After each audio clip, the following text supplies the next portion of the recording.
আমার নাম ডালিয়া। বয়স কত এখন? বয়স আমার 88-তে জন্ম হয়েছে, খাটের উপরে বর্ষাকালে। ওকে, ঠিক আছে। ওকে, সো আপনি ওইভাবে আপনার হিসাব যাদের করার তারা করে নেবে। আচ্ছা, তো আমরা শুরু করি। আপনি একটু বলেন আপনার জন্ম জেলা কোনটা? আমার জন্ম জেলা ফরিদপুর। ফরিদপুরে, বর্তমানে থাকছেন ঢাকাতে নাকি? থানা শিবচর, জেলা মাদারীপুর। আচ্ছা, ইন্টারটেল লাগবে না আমার। আপনি বর্তমানে থাকছেন কোথায়? বর্তমান থাকছি জায়গাটার নাম বলতে চাচ্ছেন, ঢাকাতে থাকছেন কি? হ্যাঁ, ঢাকাতেই থাকছেন। ঠিক আছে, তো শুরু করছি আমরা একেবারে ছোটবেলা থেকে, যেখান থেকে বলার আছে ব্যাকগ্রাউন্ড আমি একটু শুনতে চাই। আপনি ধারাবাহিকভাবে বলুন প্লিজ। আমার জীবনে 7 বছর থেকে আমার বেশিরভাগ অনেক কিছু মনে আছে। আচ্ছা, শুনি। এখানে একটু একটা কথা বলেন এই প্রিয় শ্রোতা, ওনার কোলে ওনার একটা বাচ্চা আছেন 2 বছর 3 মাস বয়স। ওর নাম কি? হাবিব। এবং ও বুঝতেই পারছেন যে ওনাকে রেখে আসা সম্ভব হয়নি, সুতরাং কিছুটা সাউন্ড ঢুকে যেতে পারে ওখানে বাচ্চাদের, যেটা হয় আপনারা হয়তো সাউন্ড শুনতেও পাচ্ছেন ও কিছুটা দুষ্টুমি করলে। সো আপনারা একটু মাইন্ডসেটটা রাখবেন এভাবে আর কি। ঠিক আছে, বলেন। হ্যাঁ, তো আমার 7 বছর থেকে আমার মনে আছে, আমার মা বয়স হওয়ার আগেই আমার মারে বিয়ে দিছে আমার আব্বার কাছে। আচ্ছা, তা বিয়ে দেওয়ার পরে বিয়ের পরে আর কি আমার মেয়েদের যেটা হয়, বড় হয় মেয়েরা, ওইটা হয়েছে আমার আম্মার। আচ্ছা, পরে হওয়ার পরে আমার দাদি কদুর ফুল অনেক আগেকার কথা, কদুর ফুল আর কি যেন একটা মুসাই করে কাগজে বাইন্দা আমার নানির কাছে পাঠাইছে। মানে আমার মা বড় হয়েছে এই কারণে। তো আমার মা বড় হয়েছে, তারপরে আমার বড় ভাই হয়েছে, তারপরে 5 বছর পর আমি হয়েছি। আমি হয়েছি পরে আমার ফুফুরা দাদিরা অনেক খুশি। আমি হওয়ার পরে আমার ভালোই খুব আদর করতো। মানে প্রথম সন্তানই আপনি ছিলেন? আমার ভাই বড়, তারপরে আমি। আচ্ছা, ওকে, হ্যাঁ। আমি হওয়ার পরে আমি মানে যখন 5-7 বছর, তখন থেকে আমি মানে খুব বিয়াদ্দপ ছিলাম। দুষ্টু ছিলেন। হ্যাঁ, আমার মার কথা শুনি নেই, বাবার কথা শুনি নেই, কারোর কথাই শুনি নেই। আমার ইচ্ছা মতোই আমি চলছি সারা জীবন। তো চলার পর থেকে তারপর আমার দাদি আমার আম্মা মানুষের বাড়ির কাজই করছে। তারপরে করার পর থেকে আমরা 3টা বোন হলাম। আমার ছোট ভাই হলো। বাবা কি করতেন? কৃষি? আমার বাবা কৃষি কাজ করতো। আচ্ছা, আমার বাবার বাড়ি নদীতে ভেঙে গেছে, সদরপুর আট্টশির ওইখানেই ছিল। তো নদীতে ভেঙে যাওয়ার পরে আমার বাবা মানুষের বাড়িতেই থাকছে। তো আমার বাবা নানির বাড়িতে থাকতো। এর মধ্যে আমার বাবার ফুফুরা খুব বড় লোক। আচ্ছা, আমার বাবার ফুফুর কেমনে দিন সন্ধান পাইছে, তো আমার দাদি বলতেছে, আমার বাবার ফুফু আমার দাদি বলতেছে, রাজ্জাক তুই কষ্ট করবি কেন, পোলাপান নিয়ে টিয়ে আমার বাড়িতে আয়, কাম কাজ করবি, তোর বউ কাম কাজ করবো, তোরা খাবি টাবি। তো আমার আব্বা আমাকে নিয়ে, আমার ভাইরে নিয়ে, আমার মারে নিয়ে আমার দাদি বাড়ি আসলো। আমার নানি বাড়ির থেকে মনে করছে শ্বশুর বাড়ি থাকারছে ফুফু বাড়ি থাকি। তারপরে আসার পরে আমার দাদি খুব কিপটা ছিল। আচ্ছা, আমার ওই দাদির একটা ছেলে মারা গেছে গলায় রশি দিয়া। ওই ছেলের 2টা ছেলে আর আমার কাকি আর আমার দাদি, আর অনেক সম্পদ তার, করার লোক নাই, দেখাশোনার করার লোক নাই। তো আমার বাবার আনলো। আমার বাবা সকালবেলা গরু টরু বের করতো, চকে টকেও যাইতো, কামলার ভাত টাত নিয়ে যাইতো। আমার আব্বা অনেক পরিশ্রম করতো। আমার বড় ভাইটা ওই একটা ভাই ছিল তখন, আমার ছোট ভাই হয় নাই। 3টা বোন ছিলাম আর একটা ভাই ছিল আমার বড় ভাই। আমার ভাইরে আমার মামা 2টা মামা মানে মাথায় করে পালতো। আর আমার আব্বা আমার মা সবাই আদর করতো। একটা ছেলে কোনো কাজ কাম করায় নাই, আর টাকা পয়সার জন্য স্কুলেও পাঠায় নাই তারে, এমনি খুব আদর করতো। আমার ওই দাদি আমার ওই ভাইরে দেখতে পারতো না, কইতো কি যে তোর ছেলে রাস্তায় ঘুরে এহেনে ওহেনে ঘুরে কাজ কাম করে না। তো আমার মা আমার হে কাকিরে বলে একদিন যে, বিল্লালের মা তোমার আমার ফুপা শাশুড়ি যে কথাটা বলে এগুলা কি ঠিক বলে? আমার ছেলে আমারটা খায়, আর আমার তো তোমরা সবাই খাওন দাও না, আমি তোমার কাজ করি ধান। মানে আমার আম্মা অনেক গুণ ছিল ভাইয়া। আমার মা খুব সুন্দর ছিল, আমি এসে আমার বাবার মতো কালো না, আমার আম্মা অনেক সুন্দর। আমার দাদির ঘর টর লেপতো, ধান টান মাটি কাটা। আমার আম্মা সারাদিন কাজ করতো। মানে আমার আম্মা মাটির মানুষ। সবার মার প্রশংসায় সবাই করে, কিন্তু এর ভিতরে ভালো মন্দ আছে। তো আমার আম্মা এত কাজ করতো, কাজ করার পরে আমার আম্মার খাউনটাই দিত। ওই খাউনটা আম করে ভাগ করে দিত। আর আমার আব্বা যে কাজ করতো ওই টাকা দিত, ওই থেকে আমার আব্বা বাজার টাজার করতো, ওই থেকে টুকটাক আমরা চলছি। চলার পরে আমার ওই ভাইটা স্কুলে পাঠায় নাই, তারপর আমার মা স্কুলে পাঠাইতো। তো আমার ভাই এখান দিয়ে কি করছে, ওই যে মানুষের ঘরে ঘুমাইতো যে বন্ধু বান্ধব, তো ওরা পড়ালেখা করতো। আমার ভাই আর কি ওই দেখতো ক খ সরে উ সরে এগুলা দেখতো। আমার ভাইয়ের জ্ঞান বুদ্ধি আর কি খুবই ভালো, আমার বড় ভাই। ওই দেখে মানে ওই ক খ যে কানে শুনছে এগুলা আর কি খেয়াল রাখছে। মাটির উপরে লেখতো, মাটির উপরে লেখার পরে আস্তে আস্তে ওই যে বানামও শিখছে, সবই শিখছে, কিন্তু ইংলিশ এগুলা শিখে নাই। তো হঠাৎ করে আমার ওই দাদি রাগ করতো, কষ্টের অভাবের সংসার। আমার ভাই কি করলো, আমার ওই দাদির ছাগল চকের থেকে না কই আমার ভাই নিয়ে গেল, নিয়ে বেইসা ঢাকা এসে বললো। এখন তো আমার দাদি আমার বাবার সাথে আমার আম্মার সাথে সবার সাথে চিল্লাফেল্লা করতেছে। পরে ছাগল নিয়ে আইসা নারায়ণগঞ্জ সোয়েটার ফ্যাক্টরিতে, কাটিগঞ্জ সোয়েটার ফ্যাক্টরিতে চাকরি করছে। আমার মামা, আমার দুইটা মামা, আর আমার আম্মা একাই। আচ্ছা, এখান থেকে আমার ওই মামা, আমার ছোট মামা যে আমার দুই মামা, আমার বড় মামা বিয়ে করে নাই, এর মধ্যে আমার ছোট মামা প্রেম করছে। প্রেম করার পরে প্রেম করে বিয়ে করছে। এখন আমার বড় মামা তো এগুলা পছন্দ করে না। এখন আমার নানির কথা হলো, ছেলে বিয়ে করছে তো কিছু করার নেই। পরে আমার নানি কি করলো, আমার ওই মামানিরে জায়গা দিল আমার বড় মামা। এই জন্য আমার নানির সাথে কথা বলে না বলার পরে মা ডাকে না, টাকা পয়সা দেয় না, খাওয়ায় না। আমার বড় মামা আলাদা হয়ে গেল। আমার ছোট মামা আমার নানিরে নিয়ে, আমার মামানি নিয়ে আলাদা থাকে। তা আলাদা থাকে। একটা মেয়ে হয়েছে, হওয়ার পর 2 বছর পর আর একটা ছেলে হয়েছে। হওয়ার পরে সে দেশের থেকে ঢাকা কাজে আসতেছে। এর মধ্যে ট্রলার একবার 1 সপ্তাহ পর্যন্ত ঝড় তুফান ছিল, এর ভিতরে ট্রলার ডুববে মারা গেল। মারা যাওয়ার পরে এখন তো আমার নানি পাগল। তারপরে এমন দেখা তারপরে আমার মারে ওই আমার দাদি গো বাড়ির থেকে আমার নানি নিয়ে আসলো। আমরা আবার চলে গেলাম আমার নানা বাড়ি চলে গেলাম। যাওয়ার পরে এখন ওই আমার মামা যে মারা গেছে, আমার নানি বিশ্বাস করে না। আমার নানি মানে পাগলের মতো হয়ে গেছে যে আমার ছেলে, আমার কামাল মরতে পারে না, আমার কামাল আছে, আমার কামাল মরে নাই। তো এরকম করতেছে খুব করতেছে। ওই আমার বড় মামায় আর আমার নানিরে ডাকে না, মা বলে না বলনে দেশের মানুষ সবাই আলোচনা করে যে জামাল নামাজ পড়ে, রোজা করে, অথচ মারে ডাকে না, এগুলা তো তুমি ভালো করো না। কিন্তু কারোর কথা সে মাথায় নিত না। না একদিন বিচারে বসলো, মানুষেই আমার মামারে সাজা দিব, মা কেন ডাকে না, এত কষ্ট করে পালছে। উঠানের ভিতরে আমার মামারে মাথায় কয় মন যেন বুঝা দিয়ে আমার মামারে ঘুরাইবো উঠানের ভিতরে। তো ঘুরাইবো, তো আমার নানি যখন করছে ঘুরাইবো, সাজাটা দিব, তখন আমার নানি সব চেয়ারম্যান মেম্বার সবাই হাতে পায়ে জড়াই ধরলো, হ্যাঁ আমার মামারে যেন সাজা না দেয়। ঠিক আছে, আমার মা ডাকতে হইব না, আমার টাকা পয়সা দিতে হইব না, আমার ছেলেরা সাজা দিবেন না আপনারা। মানুষের কথা মতো আমার মামা, বড় মামা এখন আস্তে আস্তে ঠিক হইলো। তারপর গাছে তাবিজ রেখে আমার নানিরে বাসায় রাখলো, বাড়িতে রাখলো। তো আমরা ওই বাড়িতেই থাকলাম। বাড়িতে থাকার পরে এখন আমি তো একটু বড় হয়েছি, 10-11 বছর হয়েছে। এখন আমার ভাই ঢাকা থাকে। এখন আমার ভাই গেলেই আমার নানি সবাই বিচার দেয় আমার ভাইয়ের কাছে, যে তোর বোন এরকম ওইরকম মাইসের গাছে উঠে, অমুকের গাছে যায়, অমুকের কাছে যায়, অমুকের বাড়িতে যায়, অমুকের বাড়িতে চাকা ফিকে, ইটের চাকা ফিতে অমুকের ভাতের মধ্যে পড়ে। তো এই কথা বললে আমার ভাই কি করলো, আমার ঢাকা নিয়ে আসলো। বা আমি মানুষের বাসায় খাই, বাসায় থাকি, আমার বোনের নিয়ে আমি ঢাকা ভাড়া থাকুম। ঢাকা নিয়ে আসলো। তো আমি আসলাম। ঢাকা আসার পরে আমার ভাইয়ের সাথে চাকরি করতো একটা ছেলে কামাল। তারপরে ও আমারে দেখা পছন্দ করলো। কত বছর বয়সে ঢাকায় আসলো? হ্যাঁ, কত বছর? তখন 11 বছর। 11 বছর বয়স। আপনি তো ওই সময় লেখাপড়াও হয় নাই আপনার? না। আচ্ছা, আমি 5-এ পড়ালেখা করছি কোনো রকম। ওকে, তারপরে আমার ভাই কি করলো, আমার ওই কামাল তখন মনে হয় তার বয়স 22, 23, 25 হবে, আর আমার বয়স তখন 11। তো এরকম করতে করতে 1 বছর গেল। পরে 1 বছরের মধ্যে আমার ভাই তার সাথে বিয়ে দিয়ে দিল। আচ্ছা। পরে আমি আমাদের বাড়িতে গেলাম। তারপরে আমগো ওইখান থেকে আমারে বরিশাল নিয়ে গেল। ওকে। আমার ছোট বোন, আমি, আর আমার মামা শ্বশুর, আমার চাচতো ভাসুর, আর ওই কামাল আমার হাজবেন্ড। বরিশাল গেলাম। বরিশাল যাইতে লঞ্চ পাইনি, ছোট বরিশাল থেকে আবার লঞ্চে যাইতে হয় ওদের বাড়িতে। আচ্ছা।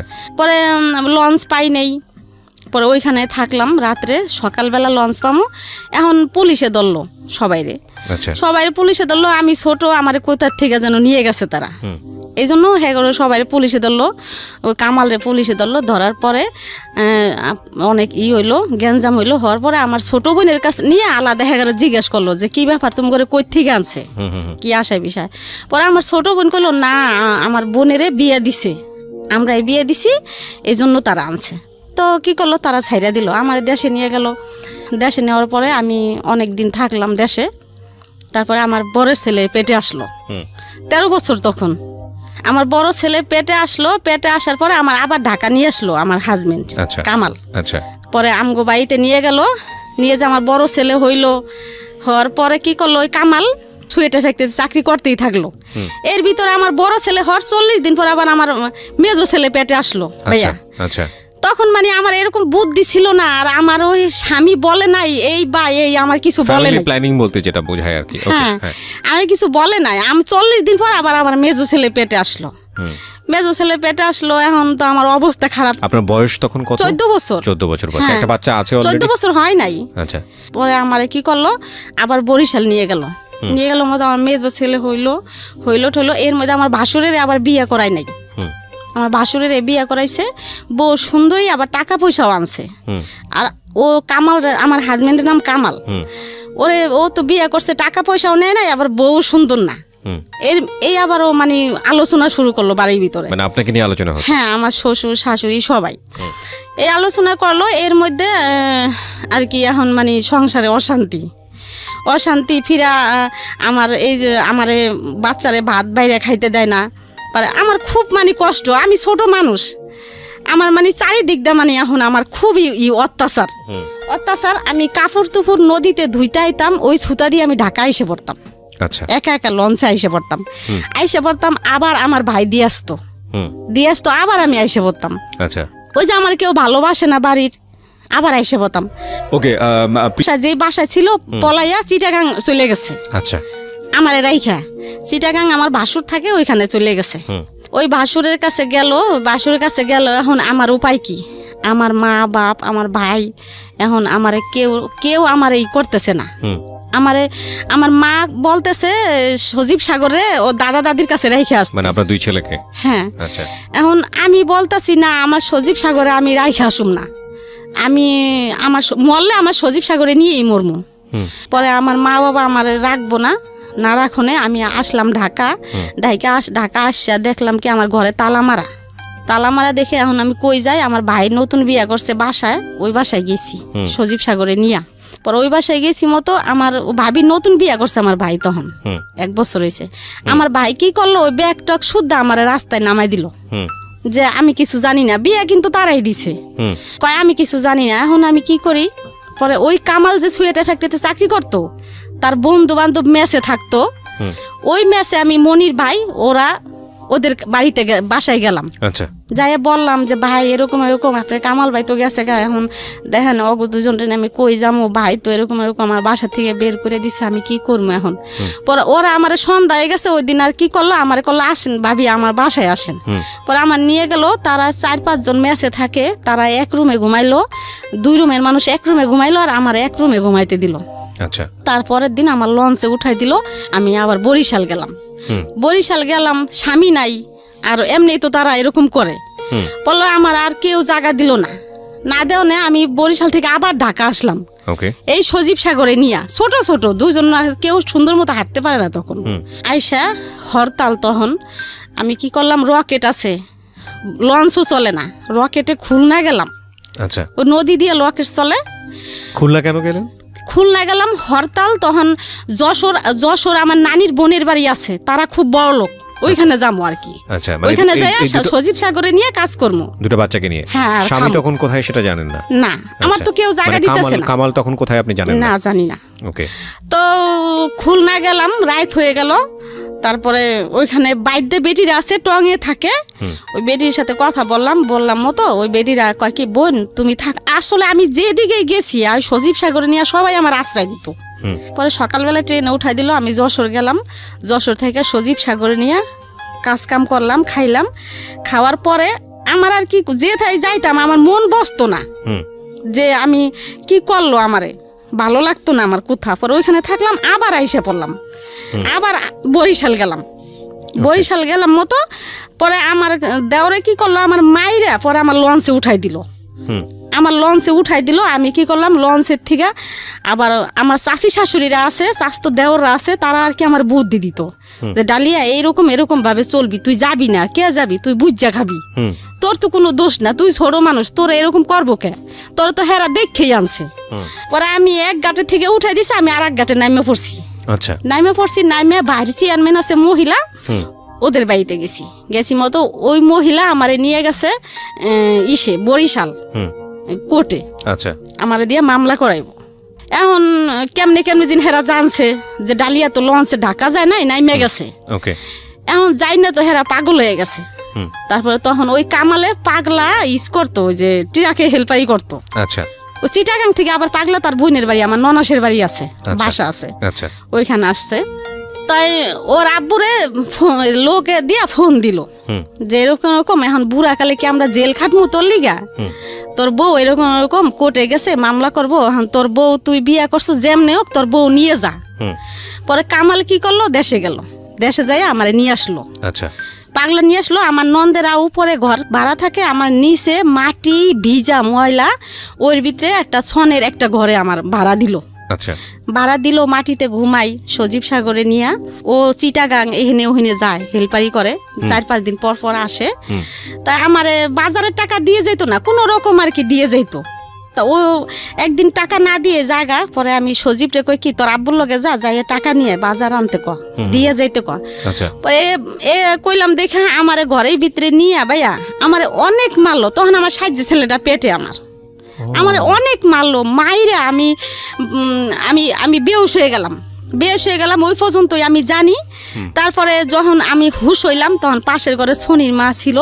ছনির মারে বললাম কি যে ভাবি আমি নিচে শোয়াকে, কি তোরে যে মাইরে টেরে গেল তুই জানোস না। পরে এই ওইলাম সজাগ হইলাম।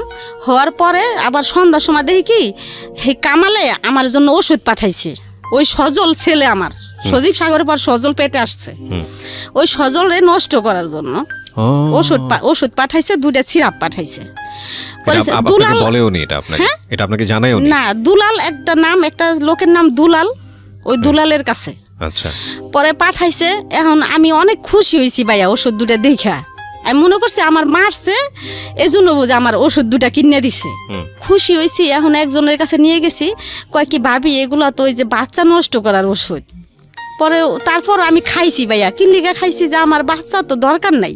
আচ্ছা, এত কষ্ট আমি কেন বাচ্চা নিব, আর আমি কেমন যেন ছিলাম ভাই, আমি বুঝি নাই এগুলা।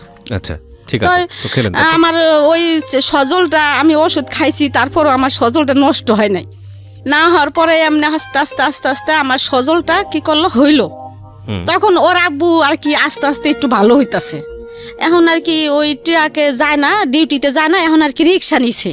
পাগলার থেকে যাত্রাবাড়ি আসতো রিক্সা চালাইতে। তা ওই দুলাল ভাই ওরা সবাই রিক্সা চালাইতে আসছে। পরে একদিন ওই রিক্সা কি করছে, এক লোকের রিক্সায় উঠছে চোর। লোকটা বলতাছে কি ভাই আপনি যে আমার একটা তার কিনে এনে দিবেন, রশি। আচ্ছা, ঠিক আছে। তো সামহাও রিক্সাটা কি চুরি করছে? হ্যাঁ হ্যাঁ। আচ্ছা, তা রিক্সা যে লোকের রিক্সা চালাইতো ওই লোকের প্রতিদিন আর কি এত টাকা করে দিতে হইব, এই আর কি করছে। তা এখন রিক্সা ছাড়ে তো সে যাইতে পারে না অন্য কাজে, এখন রিক্সায় চালাইতে হইব। কি করলো, আমার পাগলার থেকে ওই আবার যাত্রাবাড়ি আমার বাসায় নিয়ে আসলো, মিরাজিবার। ওইখানে বাসা নিল। তা বাসা নিল, এরকম করতে করতে করতে করতে আমার আবার বাচ্চা পেটে রইলো। আচ্ছা, বাচ্চা পেটে রইলো, জমজ 2 বাচ্চা। আচ্ছা, ছেলে পেটে আসলো। যখন পেটে থাকলো তখন থেকে আমার হাত পাও খুব জ্বালা পোড়া করতো। 2টা বাচ্চা পেটে, এখন অনেক কষ্ট হয়েছে আমার। ওই বাচ্চা 2টা সিজারে হইলো, 2টা বাচ্চা হয়েছে 2.5 কেজি। জি, এই বাচ্চা 2টা আমি অনেক কষ্ট করে বাইয়ে পালছি। পালার পরে ওই বাচ্চা 2টা বড় হইলো। তারপরে আস্তে আস্তে আর কি একটু কামাল একটু ভালোর দিকে আইতাছে। 3 বাচ্চা তখন আপনার? 5টা। সজীব সাগর সজল আর সাজ্জাদ শাহাদাতে জমজ। 3টা বাচ্চা হওয়ার পরে আরো 2টো হচ্ছে টুইন। হ্যাঁ হ্যাঁ। এই যে ছেলেটাকে নিয়ে আসছেন তার সাথে আরেকজন আছে? হ্যাঁ, এর আগে। ও, এরও আগে আর 2টা ওই ঘরে আর কি, ওই ঘরে 5 জন। ওকে, 5 জন। হ্যাঁ, তারপর 5 জন হইলো। হওয়ার পরে আপনি তখন বয়স কত সব মিলায়? আমার বয়স মনে হয় তখন 21-22। 21-22 বছরের একটা মানুষ, তার 5টা ছেলে, 5টাই তো ছেলে, হ্যাঁ। 5টাই ছেলে, এবং তার জামাই হচ্ছে রিক্সা চালক। তো সব মিলিয়ে একটা সংসার কতটা স্ট্রাগল হয় এটা বুঝে নেওয়ার বিষয় আছে। হ্যাঁ বলেন। তারপর এই কামাল কি করতো, 5টা সন্তান যেহেতু আমার তো কাজ করতে হবে নাকি, তো সে কাজ না করে কি করতো ভাইয়া, সকালে বসতো জুয়া খেলতে, আর রাত্রে হয়তো কারোর কাছ থেকে 1 কেজি চাল বা ডাল, ডিম এগুলা নিয়ে আসতো। আচ্ছা, এগুলো আনতো, তারপর আমি রান্না করে খাওয়াইতাম। মানে আমার স্বামীর আমি ভালোবাসতাম, সেও আমার ভালোবাসতো। সে আমার যত যাই করছে আমি কিন্তু তারে ছাইরা যাইনি। তো যাই হোক, সাজা শাহাদাতের যখন 3 বছর বয়স, তখন আমি বলতাছি কি যে আমি বিদেশ যামুগা, আমার ভালো লাগে না এত কষ্ট। মানে তখন আস্তে আস্তে লাগে যে আমি বড় হইতাছি ভাইয়া। তখন আমি কই আমি বিদেশ যামুগা, কামালরে বললাম আমি থাকুম না বাংলাদেশে, আমি বিদেশ যাই টাকা পয়সা কামাই করুম, আমিও ভালো থাকুম, আমার সন্তানেরাও ভালো থাকবো। তো ভাইয়া আমি কি করলাম, বিদেশ গেলাম গা, লেবানন। যেদিনকে গেলাম ভালোই গেলাম, 5 বাইরে ঘুমলয় থুয়ে গেলাম। যাওয়ার সময় অনেক কান্নাকাটি করছি। লেবানন চলে গেলেন এই ছেলে মেয়েগুলো সবগুলোকে রেখে? কোথায় রাখলেন? কামালের কাছেই রাখা। পরে লেবানন কি আসলে খুব প্রয়োজন ছিল? প্রয়োজন ছিল না, কিন্তু ওই যে কামালে খাওয়াই নাই, কাপড় চোপড় দেয় নাই, জুয়া টুয়া খেলতো, বাচ্চা কাচ্চা নিয়ে আমার খুব কষ্ট হতো। ওই কামালের কাছে আপনি যখন রেখে গেলেন, আপনার বড় বাচ্চাটার বয়স কত? বয়স মনে হয় তখন 6 বছর। আর ছোটটার? ছোট 6 বছর, 3 বছর, 4 বছর এরকমই। হ্যাঁ, তো বাচ্চা গো রাইখা চলে গেলাম। যাওয়ার পরে কি করলাম, যেদিন গেলাম গেছি ভালোই ভাইয়া, কিন্তু যাওয়ার পরে আমার চোখে ভাসে আমার বাচ্চা গো। যে আপনি লেবাননে নামার পরে কি করেছেন ওখানে, আমাকে বিস্তারিত বলুন। লেবানন প্লেন থেকে যখন নামলাম, কত টাকা লেগেছে আপনার লেবাননে? লেবানন গেছি, টাকা লাগে নাই আমার। কোনো টাকা লাগেনি? টাকা ছাড়াই নিয়ে গেছে? পাসপোর্ট করতে খালি টাকা লাগছিল। কাজ কি ছিল ওখানে? কি বাসায় কাজ করতে হবে? হ্যাঁ, বাসায় কাজ করছি। আচ্ছা, তারপর? তো ওইখানে প্লেন থেকে নামলাম। নামার পরে আমার ওই সাহেব আসলো, একটা ছেলে নিয়ে, তারই ছেলে নিয়ে আসলো, আনলো মতো আমার প্রাইভেট কাটে গাড়িতে উঠাইয়া আমার বাসায় নিয়ে গেল। বাসায় নেওয়ার পরে দেখি কি 8-10টা বাচ্চা কাচ্চা ভাইয়া, একদম ওই ইন্দোরের বাচ্চার মতো ছোট ছোট ছোট ছোট। কি করলাম, আমার ওই বাসায় গেলাম মতো ম্যাডামে কি করলো, আমার গোসলখানায় নিয়ে গেল। আমি এমনি পরিষ্কার গোসলখানায় নিয়ে যাই, আমার কি করলো, কি একটা মেডিসিন দিয়ে আমার গোসল করাইলো যাতে মাথায় উকুন না থাকে। আচ্ছা, ওই প্রথম দিনই? হ্যাঁ, ওই দিনে ওই দেশের মানুষ উকুন পছন্দ করে না। আমার গোসল টোসল করাইলো, আমার গোসল টোসল করাই আমার বসতে দিল। বসার পরে লাগে যিনি আমার বাংলাদেশের কথা মনে পড়লো, আমার ছেলে মেয়ের কথা আমার মনে পড়লো। আমার মনে হইতেছে যে আমি এখনই জায়গা, আমার আর ভালো লাগতেছে না। আমার যদি 6 মাসের রাস্তায় তো ভাই আমি পলাইয়া আইসে পড়তাম, কিন্তু হাঁটার রাস্তা তো না, আসার মতো কোনো। যাওয়ার পরে আপনার খুব খারাপ লাগছে? যাওয়ার পরে আমার চোখে ভাসতেছে যে সজীব সাগর, ওরা ওগো চেহারা, ওরা আমার জন্য কানবো, সাজ্জা সাহায্যে ঘুমলয় থুয়েলাম, এখন ওরা কেরে মা ডাকবো। এখানে একটা বিষয় একটু ইন্টারাপ্ট করছি প্রিয় শ্রোতা, যারা শুনছেন সিক্রেটস তাদের সবাইকে বলছি, আমরা সবসময় বলে থাকি জীবন গল্প এবং সিক্রেটস অনুষ্ঠানটি সব শ্রেণীর মানুষের জন্য। আজকে যেই ভদ্রমহিলার জীবনের সিক্রেটস এখানে রিভিল হচ্ছে, একেবারেই আমাদের প্রান্তিক পর্যায়ের একজন মানুষ, এবং সবচাইতে যদি আমি নাম্বার দিয়ে যদি কাউন্ট করি, তাহলে আমি বলবো যে সবচাইতে সংখ্যাগরিষ্ঠ মানুষদের মধ্যে তারা। এবং এদের যে জীবন বোধ বা এদের যে জীবন আচরণ, অর্থনীতির সাথে যে ফাইট বা এদের জীবনের যে সংগ্রাম, সেখানেও কখনো কখনো ভুল হয়ে যায়। এই ভুলগুলো থেকেও আমাদের শেখার আছে। আমি চাইবো আপনারা শেষ পর্যন্ত মনোযোগ দিয়ে শুনবেন। এটা শুধুই একজন কিশোরীর জীবন যুদ্ধের গল্প না, এটা একজন কিশোরীর ভুল করার গল্প, অপরাধের গল্প, এবং সবশেষে নিজেকে রিয়ালাইজ করার গল্প। এবং আশা করছি এখান থেকে আপনারা কিছু না কিছু শিখতে পারবেন।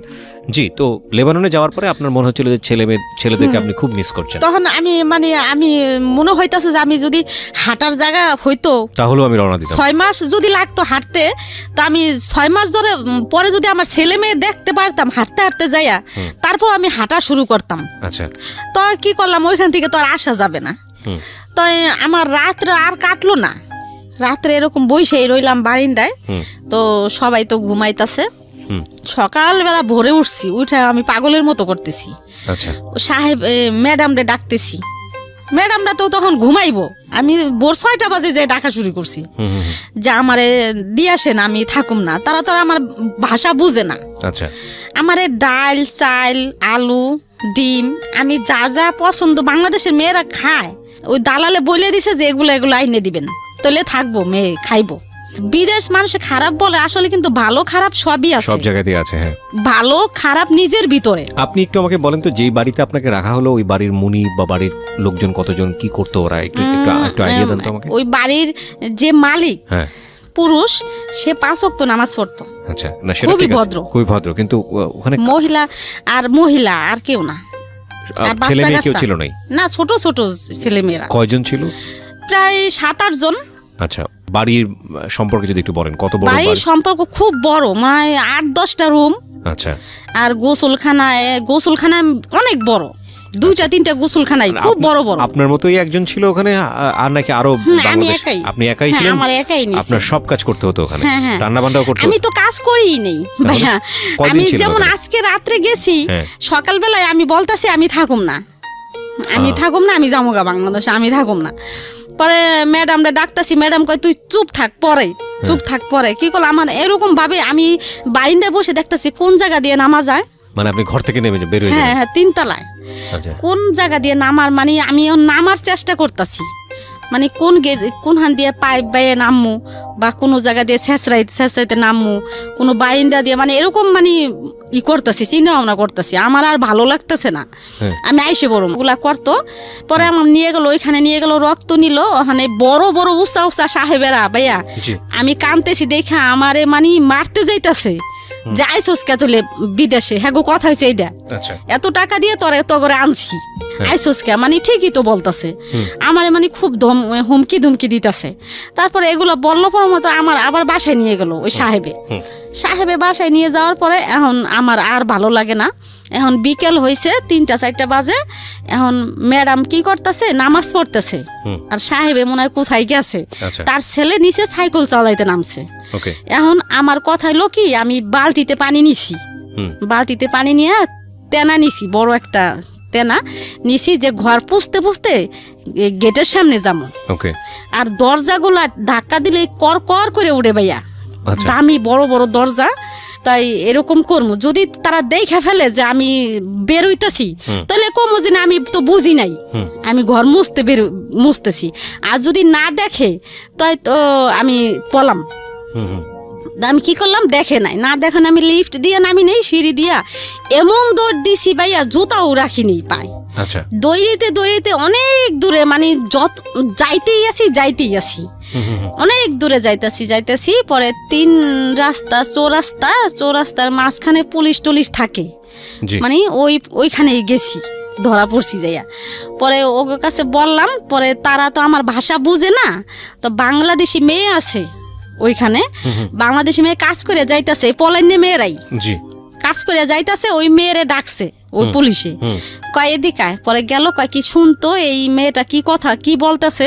পরে আমার বললো, পরে আমি মিথ্যা কথা বললাম যে সাহেবে ভালো না, মায়ের পিট করছে, এই জন্য আমি পলাই আসছি।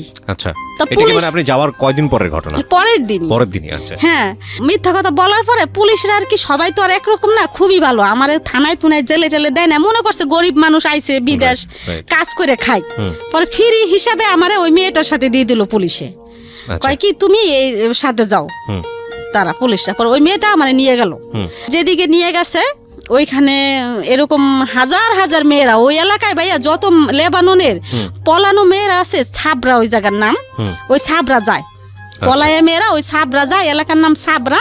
ওইখানে যেমন আমি ছুরিয়ান লোকেরা থাকে, পুরুষেরা থাকে, ওই পুরুষের সাথে কেউ মানে কন্টেকে থাকে, ছেলে ওই যেমন একটা পুরুষ থাকতো একটা মহিলা থাকলো একটা রুমে থাকে, যেমন ওই পুরুষ ওই লোকে যেমন মাসে $150, $300, $200 যে যেমন দিয়ে পারে এরকম দেয়। ওই মহিলারা খাওয়া দাওয়া বেতন ওই পুরুষটার কাছেই পায় আর কি, ওই ছেলেটার কাছে থেকে নেয় আর কি।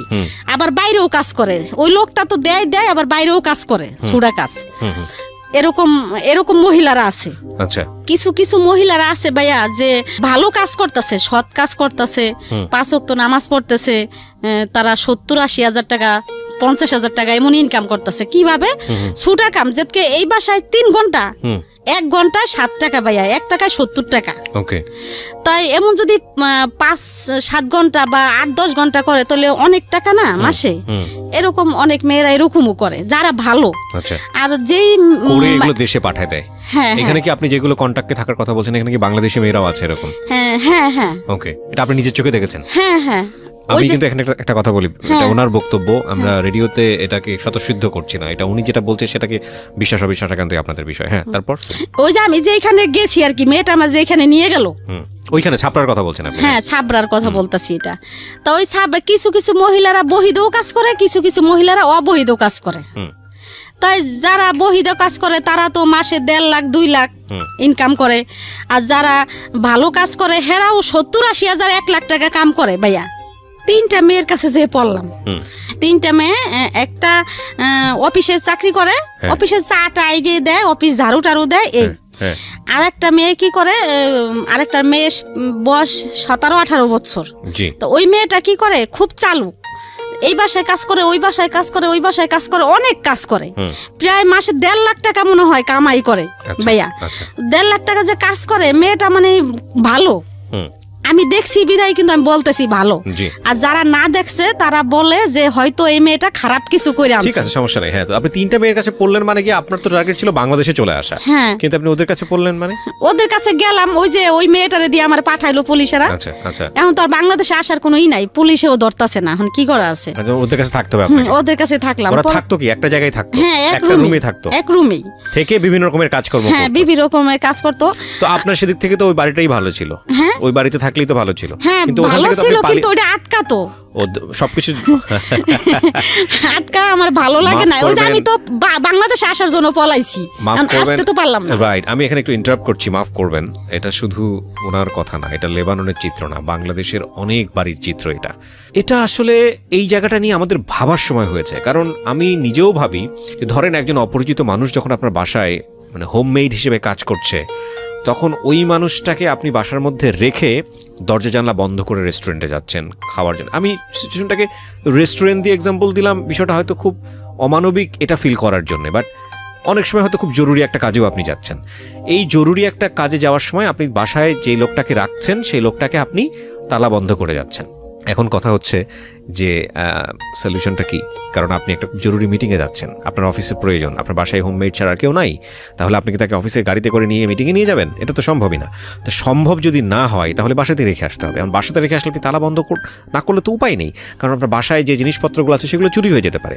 তাহলে দেখুন, বোথ সাইড থেকে বিষয়টা একটা বড় রকমের সমস্যা, এবং এই সমস্যা আমরা আমাদের এই যে ডিজিটাল প্রযুক্তির যুগে বিভিন্ন রকমের বিভিন্ন কিছু বের করে সমাধান করে দিচ্ছি, কিন্তু আমাদের এই খুব অমানবিক জায়গার সমস্যাগুলো নিয়ে আমাদের একটু ভাবা উচিত।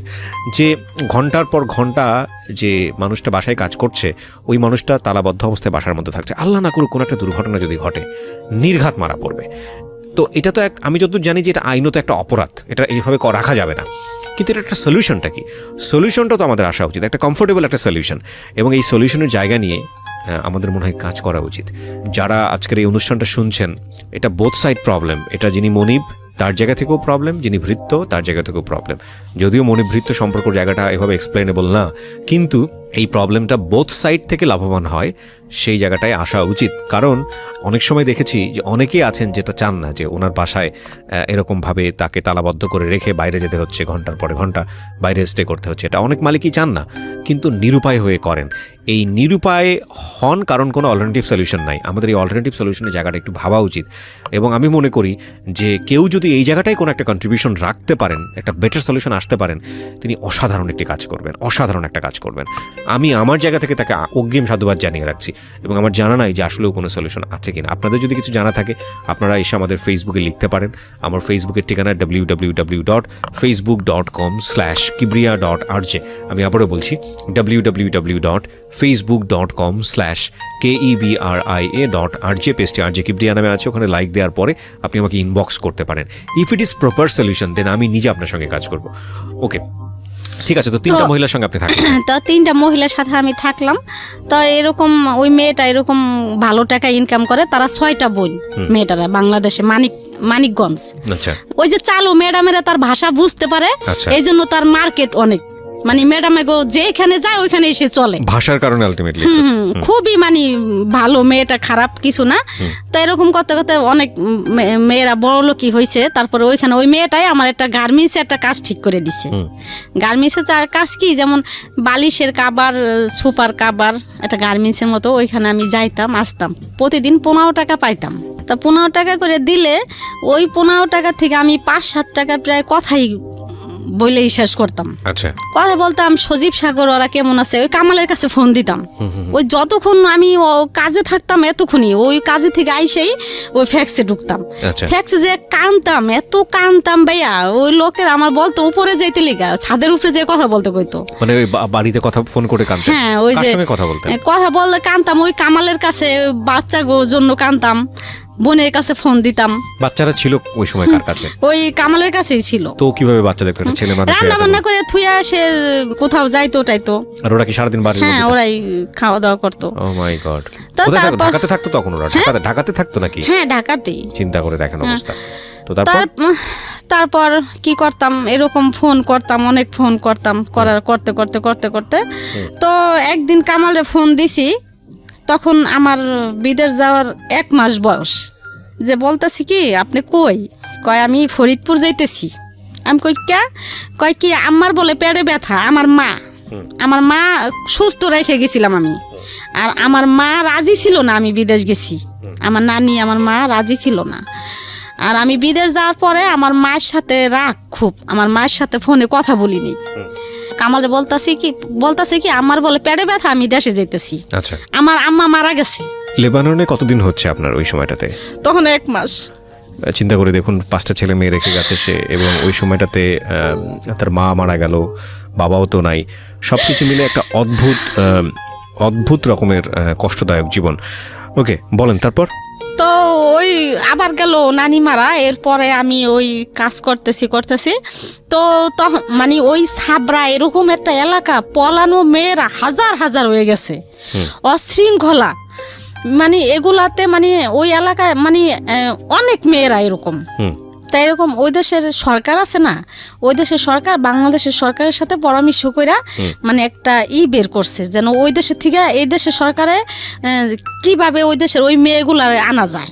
পাসপোর্ট তো নাই। আচ্ছা, পাসপোর্ট ছাড়া তো মারা গেলেও বাংলাদেশে আসা যায় না। আমার সামনে ভাইয়া এক মহিলা মারা গেছে, বাংলাদেশে পাঠাইতে পারে না ওরা করে, পরে কেমনি ফিটটা পরে ওইখানে আলবাহার একটা সাগর আছে, ওইখানে ফালাই দেয়। চিন্তা করেন অবস্থা।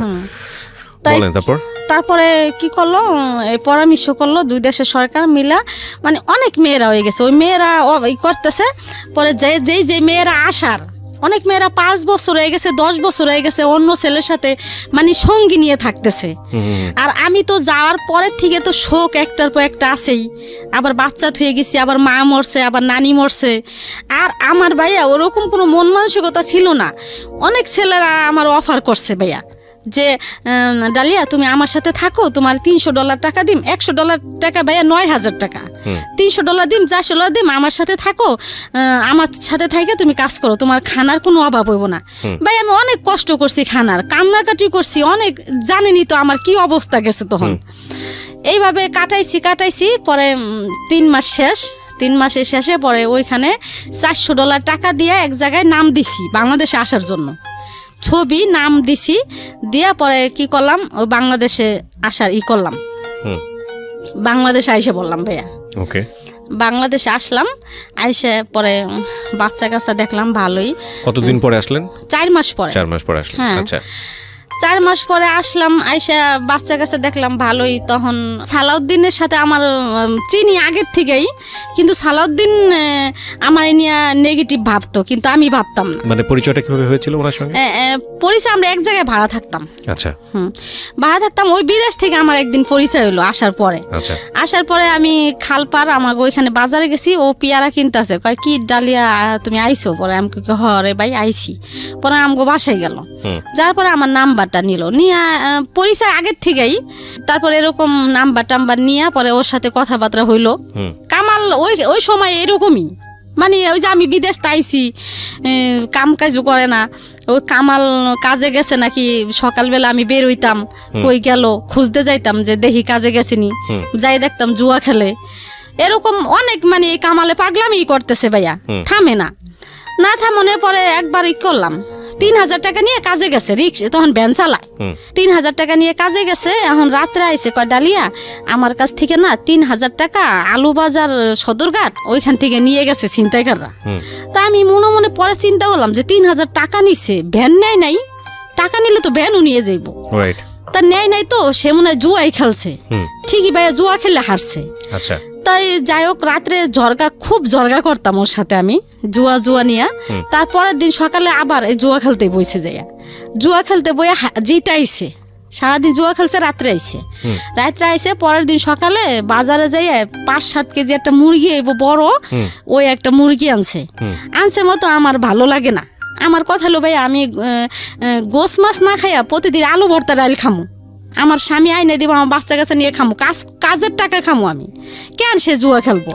এই জুয়ার টাকা গেলে জিতে সেই কাজটা করেছে। হ্যাঁ, জুয়ার টাকা ভাই আমার একদম ভালো লাগতো না, জুয়া লাগে যিনি আমার সতীন এরকম মনে হইতো, মানে বিষের মতো লাগতো। পরে ওই মুরগি সে আনছে, আইনা নিজে কাটছে, কাইটে কুইটা আমার ডালিয়া তুমি রান্না করো, পরে আমি খামু। পরে আমি রান্না বান্না করি না, আমার তো মন খারাপ, কইলে ঝগড়া লেগে যাবো, মারামারি। তারপরে আমায় তার সাথে গেলাম, সে বলতেছে ফোন আইছে আমি এক জায়গায় যাই আলু বাজার।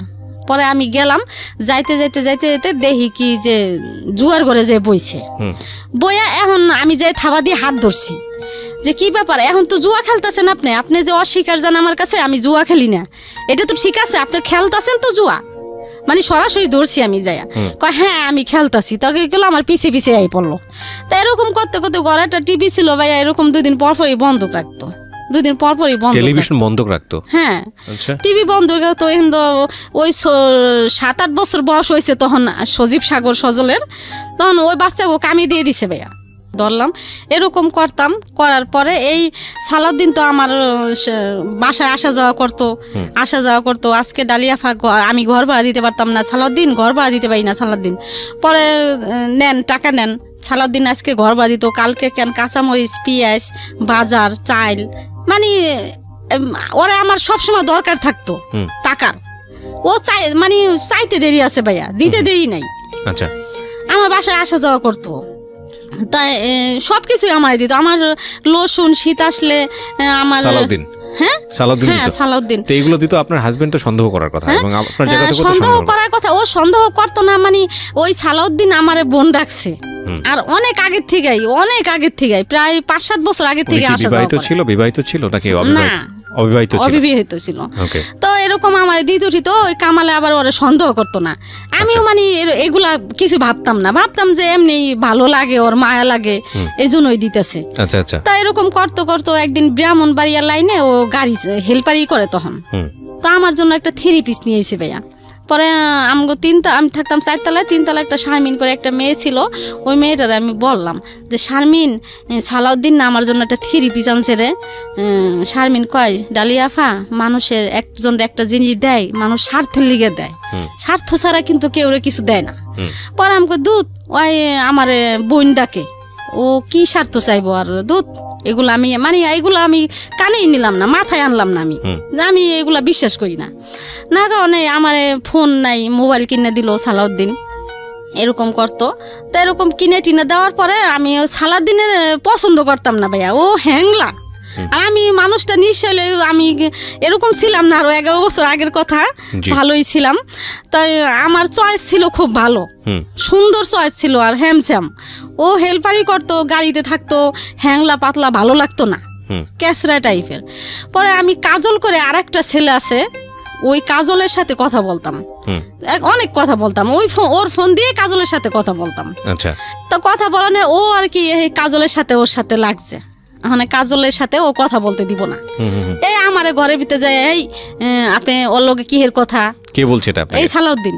কিন্তু কামালে আমার সন্দেহ করতো না, কামালে ভাবতো যে ওরা ছোট থেকে বিয়ে করছি, ছোটকালে ও আমারে ভালোবাসে, আর কামাল আমারে ভালোবাসতো, আমিও কামালে ভালোবাসতাম। সংসারে আল্লাহ যত অশান্তি থাকুক, যাই থাকুক, তাই এরকম হইতে হইতে হইতে হইতে এই সালাউদ্দিন আমার সব যাবতীয় যা আছে সব চালাইতো। এরকম করতে করতে প্রায় 5-7 বছর গেল গা ভাইয়া। ওকে। 5-7 বছর পরে একদিন সে কোথায়, এখন সে ড্রাইভার আর কি, ওই সময় ড্রাইভার কোথায় যেন গেছে, এখন ফোনে টাকা ভরতে পারে না, টাকা শেষ হয়ে যাইব। এখন টাকা শেষ অবস্থা, এখন আমার বলতেছে কি, ডালিয়া আমার ফোনে টাকা নাই, এই কথাই বললো, চাই নাই টাকা, মানে সালাউদ্দিন। হ্যাঁ, আর এই 5-7 বছর ধরে আমার এই টাকা দিয়েছে ফোনে, উল্টা সে টাকা চাচ্ছে আপনার কাছে। হ্যাঁ, চাইতাছে না, মানে বলতাছে টাকা নাই। এতদিন আমারে টাকা দিছে, আমার পিছে অনেক টাকা ভাঙছে ভাই। আমি যদি বলতাম আকাশের চাঁদ, তাই সে রাজি। আর এখন দিয়ে আমারও অভাব ছিল, বলতে কি ছেলে মেয়ে ছোট ছোট ছিল, আর সে ছেলে মেয়ের প্রতি কোনো করে নাই, খেয়াল করে নাই। মানে আলটিমেটলি আপনি আপনার হাজবেন্ডের কাছ থেকে যেটা প্রত্যাশা করছেন সেটা আপনি পাননি, যে কারণেই আপনার সালাউদ্দিনের প্রতি একটু হলেও অন্যরকম একটা কনসেন্ট্রেশন গ্রো করেছে। টাকা পয়সা সব কিছুই। তারপর এই সালাউদ্দিন বলতাছে আমার তখন পর্যন্ত আপনাদের সম্পর্কটা ভাই বোনের সম্পর্ক। হ্যাঁ হ্যাঁ, ওকে। তারপর কিন্তু সালাউদ্দিন মানে ও আস্তে আস্তে আইতাছি আর কি। আচ্ছা, আস্তে আস্তে আর কি খারাপ দিকে আইতেছি আর কি। আমি এখন ওই যে টাকা দিলাম বলতেছে যে, তখন থেকে আস্তে আস্তে আস্তে আস্তে তখন থেকে ওর প্রতি আমি দুর্বল হয়ে গেলাম। তাই বলতেছে টাকা নাই আমার মোবাইলে, ডালিয়া টাকা তো ভরতে পারতেছি না, কেমনে কথা কম। তা আমি আবারও ডাক্তার দোকানে গেলাম, ডাক্তার দোকানে যাই ওরে 50টা টাকা দিলাম। এই প্রথম টাকা পেয়ে শীতের দিন ও নাচানাচি শুরু করছে গাড়িতে, যে এত বছর পরে আমি আজকে আমার ভালোবাসা সার্থক হইল। এত বছর ডালিয়া আমার সাথে ভালোভাবে একটু কথাও কয় নাই, আজকে আস্তে আস্তে এখন ডালিয়া আজকে আমার মোবাইলে টাকাও দিল বলতেছে আর কি। তাই এই এরকম হইতে হইতে হইতে হইতে এখন ও আমারে খালি বলতো যে, তুমি যদি আমার বউ হইতা, তুমি এরকম সব দিকেই ভালো, আমি সুখে যে সাজাই রাখতাম, এরকম ভাবে রাখতাম, ওইরকম ভাবে রাখতাম, এগুলো বলতো আর কি। হ্যাঁ, এগুলা বলতো আমারে ফোন দিয়া। আবার আমি এরকম বলতো। পরে একদিনকে আমারে অফার করছে, আমার বিয়ের অফার। পরে আমি বললাম কি যে, সালাউদ্দিন তুমি তো বিয়ে করো নাই, আর আমার তো 5টা বাচ্চা কাচ্চা, এগুলা তো হয় না, তোমার মা বাবা তো এগুলা মাইনিয়ে নিব না। কয় সমস্যা কি, আমরা 5-6টা ভাইয়ের মধ্যে নাইলে আমি করলাম, আর এরকম কত হইতাছে। তো এগুলা বলার পরে তখনও মানে আমি এতই না। তারপর আস্তে আস্তে আস্তে কি করলাম, আমি রাজি হয়ে গেলাম যে আচ্ছা ঠিক আছে সালাউদ্দিন, আমি যামুগা তোমার সাথে, আমার আর ভালো লাগে না। এত বছর ধরে আমি এত কষ্ট করলাম। আর কামাল রে আমি সব সময় একটা কথাই বলতাম যে, দেখেন আপনি এমন করেন, আমি রাগও করি না, আমি রাগ করে কোথাও যাইও না, পোলাপান থুয়া। অন্য সমস্ত মায়েরা হইলে রাগ করে যাইতো গা, হ্যান তেন, আমি মারেন কাটেন বকাবকি বাজার দেন না দেন, আমি কোথাও যাই না, আমি একদিন যামু। মানে এটা আমার মুখের বুলি ছিল। আমি যে সালাউদ্দিনের সাথে যামু তা না, আমি বলতাম যে আমার এত কষ্ট ভালো লাগে না, একদিন চলে যাব, আমি একদিন যেদিন যাব তোমার কাছ থেকে ওই দিনকে আর কোনোদিন আমি ফিরামু না। এগুলা সবসময় আমি কামালে বলতাম, কিন্তু কামাল কোন রকমই মানে বুঝতো না, ভালোবাসতো আমারে ভাইয়া, কিন্তু বুঝতো না বুঝনে আমি কি করলাম, ওই সালাউদ্দিনের সাথে একদিন চলেই গেলাম। আচ্ছা, সালাউদ্দিনের সাথে গেলাম কিভাবে, সজীব সাগর সজল তো মোটামুটি ভালোই বড়, তো সাজ্জা ছোট, তখন 4 বছর, জমক ছেলে 2টা। আচ্ছা, ওই সাজ্জা সাদাতে সালাউদ্দিন আমার যেখানে বাসা নিতে কইলো, ওই যে কেরানীগঞ্জ নদীর ওই পার, ওইখানেই ভর্তি করলাম সাজ্জা সাদাতে মাদ্রাসায়। আচ্ছা, মাদ্রাসায় ভর্তি করে ওইখানেই বাসা নিলাম। তো আমি সালাউদ্দিনের সাথে চলে গেলাম। যাওয়ার পরে 2 দিন পর সালাউদ্দিন আর আমি কোর্টে গেলাম, যাইয়া কাবিন করলাম। আচ্ছা, 2 লাখ টাকা কাবিন করলাম। এর আগে কামাল রে আপনার বাচ্চা কাচ্চা কোথায় তখন?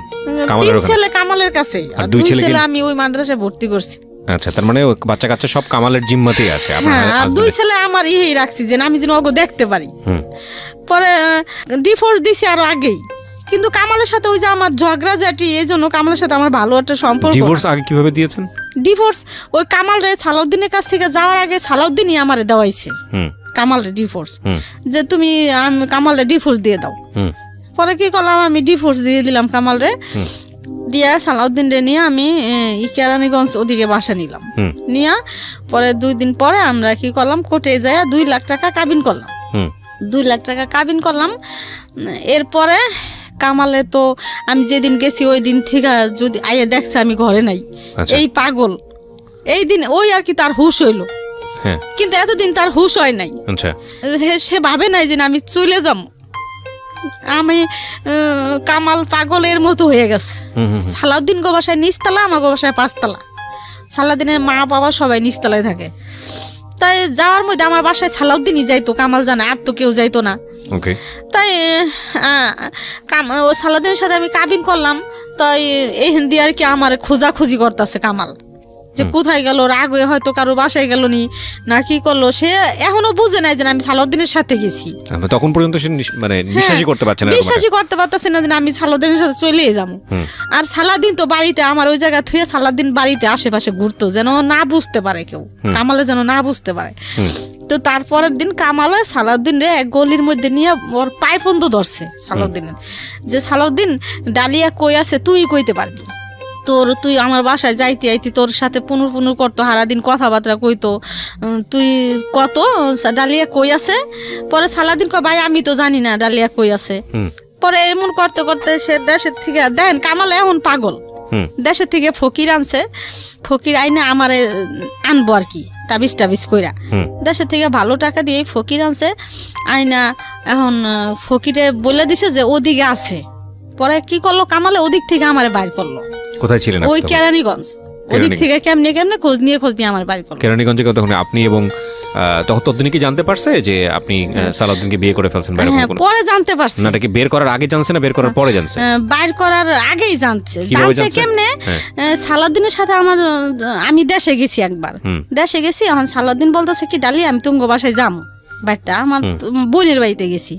পরে হাসিনা আমার বোন মাদ্রাসা, এখন আমার বোনে বলতেছে কি মাদ্রাসার ভিতরে বাসা, কয় কি যে এক নিজের রক্তের আত্মীয় স্বজন ছাড়া আর কেউ নেওয়া যাইব না।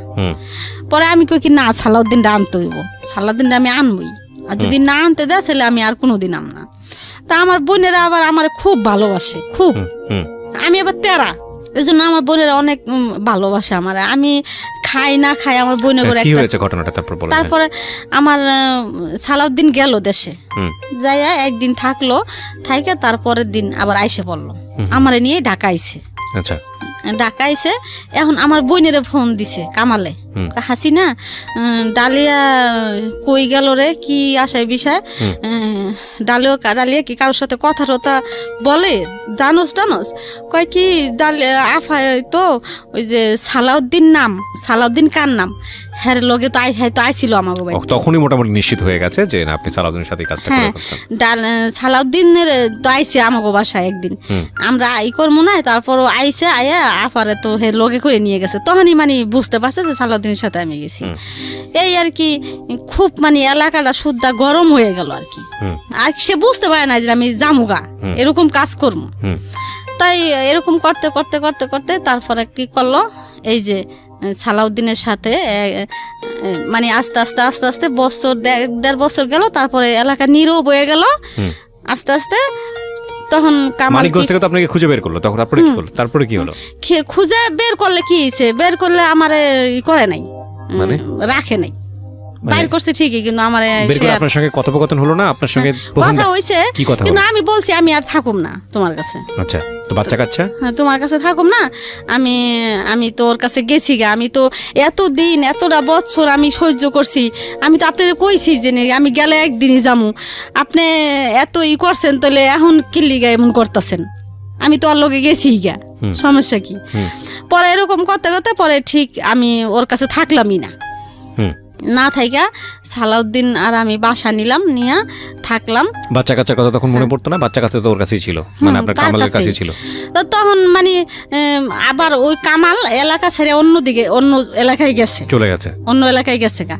আমি আবার ওই কেরানীগঞ্জ থেকে ওই এলাকায় আইছি, এলাকায় আইয়া বাসা নিছি। এখন আমার ছেলেরা, আমার বড় ছেলে, মেজো ছেলে, সেজো ছেলে এখন ওই কামালের কাছে যায় না, আমার কাছে থাকবো, ওর চলে কাছে আসছে, ওর কাছে যায় না, আচ্ছা ও বাপের কাছে যায় না। ওই যে বাপে কামে কাজে দিয়ে দিছে, এরকম করছে। এখন আমার ছেলেরা তো দেখছে কম বেশি আমার ব্যাপারটা, তো ছেলেরা আমার কাছে আইসে বললো আসছে মতো। আমার মেজো ছেলেরা একদিনকে আমার মেজো ছেলেরা আবারও করা বেশি, তখন মনে হয় 10-11 বছর আমার মেজো ছেলের ভাত দিয়ে বলতাছি যে সাগর, আমি সালাউদ্দিনের লেগে গেছি তাই কি হয়েছে, আমি কামালরে ছাইড়া দিছি, আমি সালাউদ্দিনরেও ছাইড়া দিম। তো করে যদি সালাউদ্দিন না পছন্দ করে, আমি তো করে চাই, আমি সালাউদ্দিনেরও আমার দরকার নেই, আমি তগো নিয়ে থাকুম, আমি যাই করছি আমি তো বাই করে নিয়ে থাকুম, আমি তো করে হালাম না। সালাউদ্দিন যেদিন কইব যে ও করে ঘরে জায়গা দেশকে, আমি সালাউদ্দিন রে ছাইড়া দিম, আমি তো করে ছাড়ুম না। তাই কইয়া বুঝাই টুজাই আমার ছেলেরা সবই আমার কাছে থাকলো, থাইকে টাইকে ছেলেরাও কাজ কাম করে। সালাউদ্দিন কোনো রকম আর কি আসে, কোনো রকম কোনোদিন টাকা কিছু দেয়, কোনোদিন দেয় না, এই অবস্থায় মানে এখন মানে ওই যে বিয়ের আগ পর্যন্তই আমার ভালোবাসছে। এখন বিয়ে করছে, একজনের কাছ থেকে আনছে, এখন মানে সে হাল ছাইড়ে দিতেছে আস্তে আস্তে, এখন আর তার দরকার নাই আমার। তো এরকমটা কোনো রকম দেয় আর কি, কোনো রকম কি মানে তার একটা আছে না যে আমি বিয়ে করছি, আমার এত টাকা দিতে হইব মাসে, আমি যেহেতু ওর একজনের কাছ থেকে আনছি, আমার এত টাকা দিতে হইব, আমার ওরে দিতেই হইব, এগুলা তার মানে মাথায় নাই। আচ্ছা, তার মাথায় যে আমি পারলে দিলাম, না পারলে না দিলাম, গেলে গেলাম, না গেলে না গেলাম, এই আর কি আমার কষ্ট। আমার সন্তান টন্তান নিয়ে আমি থাকতেছি 7-8 বছর গেল। যাওয়ার পরে আমি চিন্তা করলাম যে সালাউদ্দিন তো আমার পিছু ছাড়ে না, যেমনই হোক আমার পিছেই রয়েছে, আর আমি কামাল যেহেতু ছাইড়ে আইছি, তাই আমার একটা স্বামীর দরকার আছে, স্বামী থাকলে মানুষে কিন্তু একটা বাড়িতে গেলে ঘর ভাড়া দেয় না ভাইয়া স্বামী ছাড়া। আর আমার ছোট ছোট বাচ্চা কাচ্চা না, পরে কি করলাম, এই চিন্তা ভাবনা করে আমি এই হাবিব রে নিলাম। এই হাবিব আমি উনিছি, আর আল্লাহ দিছে, দেওয়ার মালিক আল্লাহ। তো এই হাবিব পেটে আসলো আর কি 8 বছর পরে, মানে যে বাচ্চাটাকে আপনি আজকে নিয়ে আসছেন 8 বছর পরে বলতে কি মানে সালাউদ্দিনের সাথে সংসার, সালাউদ্দিনের সাথে সংসার করছেন 8 বছর, তারপরে বাচ্চা কাচ্চা। এই 8 বছর আমি একটু জানতে চাই, 8 বছর কি হলো, মানে আপনার সালাউদ্দিনের সাথে কোনো সমস্যা হয়নি, সে আপনার বাচ্চা কাচ্চা সহ মেনে নিয়েছে? কিন্তু আমার বাচ্চা কাচ্চারা খারাপ জানতো না। কি লিগে খারাপ জানতো না, আমার বিয়ের আগে আমার বাচ্চা কাচ্চার খুব ভালোবাসতো সে, কিন্তু বিয়ের পরে মনে হইলো কি সালাউদ্দিন আমার বাচ্চা কাচ্চা মানে তার একটা দেওয়াল হয়ে গেল, মানে কেমন যে না বাচ্চাগুলোর সাথে ঠিক মতো কথা বলতো না। আর যেমন বিয়ের আগে আমার সজীব সাগর বলতো মামা আমার 10 টাকা দেন, আমার 5 টাকা দেন, গেলে গলা ধরতো, মামারে ভালোবাসতো, আমার টাকা দেন, মুড়ি খামু, হ্যান খামু, তেন খামু, ঝাল মুড়ি খাম। কিন্তু তখন আর আমার ছেলেরা কেউ ওই সালাউদ্দিনের সাথে আর কথা বলে না, আর সালাউদ্দিনও আমার ছেলেগুলো বেশি ভালোবাসে না। ওই সাজ্জাদ শাহাদাতের 2 সামনে পড়লে কথা কয়, না পড়লে নাই। তাই এর মধ্যে এই বাচ্চা না আমার পেটে আসলো, আসার পরে বাচ্চাটা পেটে আসলো, তখন ওর চাকরি নাই, সাসপেন্ড করলো। সাসপেন্ড করার পরে এখন সালাউদ্দিনের চাকরি নেই, আমি টুকটাক ব্যাগের কাজ করতাম, সজীব সাগর সজল টাকা দিত, এই দিয়েই আমি চলতাম, ঘর ভাড়া দিতাম, আমরা খাইতাম, আবার সাজ্জাদ শাহাদাতের মাদ্রাসার বেতনও চালাইতাম, আবারও এই সালাউদ্দিন আসলে বাজার করে খাওয়াইতাম, আবার সালাউদ্দিনের টুকটাক কোনো কাপড় চোপড় লাগলে দিতাম। মানে কি সালাউদ্দিন দূরে থাকতো? হ্যাঁ, ওর বাবা মার কাছেই থাকতো বেশি। তো আপনার কাছে থাকতো? বললাম না, 15 দিন পরে, 10 দিন পরে, 1 মাস না, 15 দিন, 10 দিন, 1 সপ্তাহ পরই আসতো। আচ্ছা, আমার কাছে। তাই এরকম চলতেছি যখন বাবু হওয়ার 1 সপ্তাহ আগে আমি মেডিকেল সবই রেডি হয়ে গেছে, বলছে যে বাবু সিজারে হইব। তাই এখন ভর্তি হমু, এখন সালাউদ্দিনরে বলতাছি কি সালাউদ্দিন এখন তো আমার মা ভর্তি হইতে হইব মেডিকেল, এখন কি করবো? এখন কয় আচ্ছা ঠিক আছে, যা একটা করাই যাইব, মানে ওরকম একটা মাথা করে না, মানে এটা গুরুত্ব দেয় না, কি আর করে না কারণে ও 1 সপ্তাহ আগে আমার বাসার থেকে, বাবু হয়েছে নভেম্বরের 9 তারিখে, এর আগে 1 সপ্তাহ আগে আমার বাসা থেকে বের হয়ে যাইতাছে, সকালবেলা বের হয়ে যাইতাছে। যাওয়ার সময় আমি ওরে পিছর থেকে, আমার অবস্থা তো তখন ভালো না 1 সপ্তাহ আগে, তখন আমি পিছর থেকে ওরে জড়াই ধরে আমি কাইন্দে দিছি যে সালাউদ্দিন তুমি, আমার মনে হয় কি তোমার তখন মানে ওই সাসপেন্ডে ছিল 2.5 বছর ভাইয়া, বাবু হওয়ার 1 মাস আগে ওর চাকরি হয়েছে আবারও। আচ্ছা, হ্যাঁ আবার হয়েছে, হওয়ার পরে এখন আমার আর ভালো লাগতেছে না, যে এমনি ওই কেমন যেন আর ভাবসাব বেশি একটা ভালো না, আর চাকরি হয়েছে, এখন মনে হয় যে সালাউদ্দিন আমার ছেড়ে চলেই যাইব। আচ্ছা, এই ভাইবা মানে ওরে আমি পিছের থেকে জড়াই ধরলাম যে সালাউদ্দিন তুমি কি আমারে ছাইরা যাইবা গা, চাকরি হয়েছে তুমি আমারে ছাইরা যাও না সালাউদ্দিন, আমার মা নাই, আমার কেউ নাই, আমার কোনো আত্মীয় স্বজন নাই, আমার কে দেখবো এমন সময়। তখন আপনার 5টা বাচ্চা আপনার সঙ্গেই থাকে, আরো পেটে পেটে 2টা মাদ্রাসায় থাকে আর কাজে কামেই থাকে বেশি ছেলেরা। পরে বললাম, ও আর কি কোনো মাথা লড়াইলো না ভাইয়া, যে আমি কই যাবো তোরে ছাইরা। আছে না এতটা বছর সংসার করছি ভাইয়া, মাথায় হাত দিয়ে বলতে পারতো যে কেন আমি তোরে ছাইরা যাম। কিছু না বললে ওর জুতা টুতা মুছে দিলাম ভাইয়া, নাস্তা টাস্তা বানাই দিলাম। ও খাইয়া কি করলো, আসতে বাইরে গেল, যায় আর আসলো না। পরে আমি এই 9 দিন পরে আমি ভর্তি হমো, সালাউদ্দিনে ফোন দিতেছি যে ভাইয়া আমি তো ভর্তি হমো, আমি কেমনে কি করুম, আমি একলা, আমার তো কেউ নাই তুমি জানো, তাই আমি অনেক কি করুম। মানে ও আমার ফোনই রিসিভ করে না, না কারণে একদিন আমার বলতাছে কি যে একদিন ওর বোনের জামাই ফোন দিছে আমারে, ওর বোনের জামাই আর কি ভালো অবস্থা, আর ওরা বেশি একটা অবস্থা ভালো না, 5-6 ভাই খাটে, টাকা পয়সা মানে খাইলে ভালো, আর ওর বোনের জামাই অবস্থা ভালো। তা ওর বোনের জামাই ওর ফোন দিছে, কবির নাম, বলতেছে কি ফোন দিয়া কয় কে ডালিয়া, আমি কই হ্যাঁ আমি ডালিয়া, কয় আমি আপনি কে, কয় কি আমি কবির। পরে আমি কই কি ব্যাপার ভাইয়া কেমন আছেন, কয় হ্যাঁ ভালো আছি। পর বলতেছে কি ডালিয়া তোমার একটা কথা, তোমার সাথে কথা বলতে চাই। আমাকে বলেন, কয় কি তোমারে তো সালাউদ্দিন ছাইরে দিতে চায়।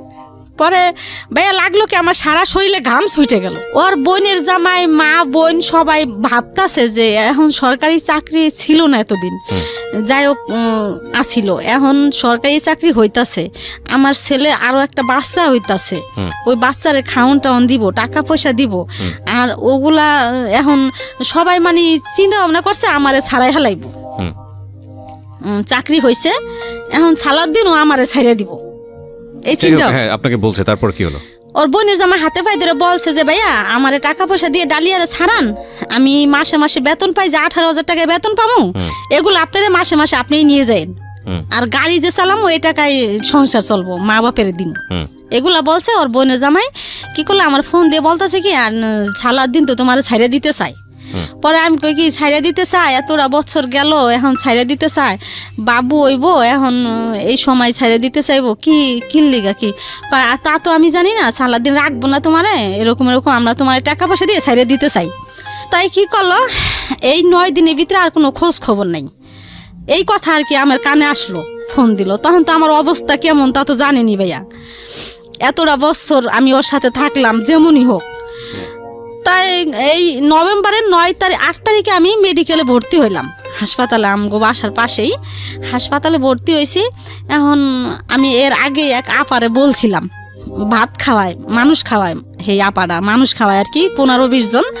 আপারে বললাম কি আপা, পাশের বাড়িরই আপা, আমি যদি মেডিকেলে ভর্তি হই, আপনি তো জানেনই আপা আমার কেউই নাই, যদি আমার আপনার লাগে আপা তাহলে কি আপনি যাইবেন? কয় কে আমি যাবো না, কে তুই আমার ফোন দিস, দেখিস আমি যাবো। পরে আমি ভর্তি হইলাম 8 তারিখে নভেম্বরের, 9 তারিখে সকালবেলা ভাইয়া আমার সিজার করব। এখন ওই আপায় সকালবেলা বাজারে গেছে, আরও দেখেছে, এর মধ্যে আমার শরীর মানুষ চায় ভাইয়া। পরে শরীর মানুষ চায়, এখন আমি শরীর মানুষ পাম কই, আমার স্বামীরে চায়। এখন আমি ওর আব্বুরে ফোন দিলাম সালাউদ্দিনরে, যে ভাইয়া তুমি কই, অন্য নাম্বার দিয়া। পরে কয় কি আমি তো বাসায়। পরে আমি কই ভাইয়া একটা সই লাগবো ভাইয়া, এখন না আমার একটা সই দিয়ে যাও, এখানে তো কেউ নাই, এখন সই কেডা দিয়ে দিব, একটা সই দিয়ে যাও না ভাইয়া। কইলাম মতো আমি আইতাছি, কই ভাইয়া ফোনটা অফ করে রাখলো, আমার সাথে কিন্তু কোনো ঝগড়া খাইছে না। আচ্ছা, ফোনটা অফ করে রাখলো ভাইয়া, আর আমার আইলো না সই দিতে। তাই ওই আফাটাই আসলো, আইসে ওই আফায় সই দিল, আমার সই নিল, নিয়ে আমার কি করলো, সিজারের রুমে ঢুকাইলো। এখন ঢুকাইছে মতো ভাইয়া আমার অবস্থা অনেক খারাপ। কেন খারাপ, সাজা সাদাত মাদ্রাসায় সজীব সাগরে আমি বইলে আসিনি, সালাউদ্দিনরে এত ভালোবাসলাম, একজন থুয়ে সালাউদ্দিনের কাছে আসলাম, সালাউদ্দিনের সাথে এতদিন এত কিছু হইলো, কোথায় গেল আজকে সেই ভালোবাসা? আমারে সালাউদ্দিন একটা সই দিতে আসলো না। আর আমি যদি মইরা যাই তাহলে আমার সাজা সাদাত কই যাইব, সজীব সাগর সজল কই যাইব, এগুলা নানা চিন্তা ভাবনা ভাই আমার এখন, আমার নাই, আমি ঠিক নাই। না ঠিক থাকো না, আমার পিঠে সুই দিছে অপস্করণের সিজার করব, 2বার দিছে সুই, তারপরও আমার অপস হয় না। না মানে এখন মানে আমি বলতেছি কি আমারে ছাইড়া দেন আপনারা, আমি যামুগা, আমারে ছাইড়া দেন, আমি যামুগা, আমি সাজ্জা সাহেবের কাছে যাম বলতেছি। বাচ্চা হইলো ভাইয়া, তো আমি অসুস্থ, সকাল 9টা বাজে সিজার হয়েছে, রাত 12টা বাজে আমার হুশ হয়েছে। হুশ হয়ে তারপরে যাই হোক মেডিকেলে যেইভাবে হোক কাটলো দিন, কাইটা 4 দিন পর বাসায় গেলাম। এর মধ্যে সালাউদ্দিনের কোনোই নাই, খবর বার্তা নাই, আসেও না, দেখেও না, ফোনও দেয় না। তারপরে 1 মাস পরে ভাইয়া আমার সেলাই নষ্ট হয়ে গেছে। ওই যে কান্দাকাটি করছি, ওর অফিসে গেছি, হেনে গেছি, আমার ওখানে সেলাই নষ্ট হয়ে গেছে গা, আবার সেলাই করতে হইব। এখন ড্রেসিং করতে আসি ভাইয়া, এখন ওই 2টা ডিউটি স্যার আছে ওই হাসপাতালে, ওই ডিউটি স্যার বলতেছে যে আমি আপনারে মাগনা করে দিব ড্রেসিং। ওই আমার অবস্থা খারাপ, কান্দাকাটি করি, এই জন্য আমার প্রতিদিন ড্রেসিং করে দিত। প্রতিদিন আমি খুবই কানলে আমার রাগ করতো, কইতো কি আল্লাহ আছে, আল্লাহ আল্লাহ করেন, এগুলা বলতো। এরকম ড্রেসিং করতে করতে 1 মাস ভরে আমি ড্রেসিংই করলাম ভাইয়া, আমার ঘাও আর শুকাইলো না। বলতেছে যে আপনার ফিরে নতুন করে আবার করতে হইব, সেলাই দিতে হইব। এখন আমার মাথা তো খারাপ হয়ে গেছে, নতুন করে সেলাই দিতে হইব, আমার কি অবস্থা হইব। এখন আবার ওইটা খুললো ভাইয়া, খুললে ওই জায়গা পরিষ্কার করে আবার আমার সেলাই দিল। সেলাই দিয়ে যেদিনকে বাসায় গেলাম, আমার ওষুধ লেখা দেয় ভাই, আমি তো ওষুধ খাইতে পারি না, টাকা পাবো কোথায় আমি ওষুধ খামো। তা বাসায় গেলাম, মনে হয় কি যে শিং মাছের মতো আমার কাতাই, শিং মাছে যেমন কাতা দিলে ভাইয়া যেমন করে, ঠিক আমার সেলাইটা এরকমই করতেছে, এরকম কষ্ট হইতেছে আমার। এর মধ্যে ও ফোন দিছে ভাইয়া 1 মাস পরে। ও ভাবছে যে 1 মাসে তো ঘাওটাও শুকাইছে, হয়তো ডালিয়ার কাছে গেলে আমার জায়গা দিব ডালিয়া, বুঝতে পেরেছি। হ্যাঁ, আর ভাইয়া ওই দিনই আমি তো বাসায় আসতে চাই। পরে আমি কই তুমি আসো ভাইয়া, আমার কথা হলো কি ও আসুক, ও আইসা আমার বাবুরারে দেখুক, দেখলে হয়তো মায়া লাগতে পারে, ঠিক আছে ভাইয়া। কিন্তু ওই দিন আমার ডিভোর্সই দিছে সে। আচ্ছা, তো বাসায় আসলো ভাইয়া, আইসা অনেক দিন হয়ে গেছে, আসে না, বুঝেনি তো ছেলে মানুষ। পরে আইসা ভাইয়া আমার সাথে কেমন যেন করতেছে দেখেন।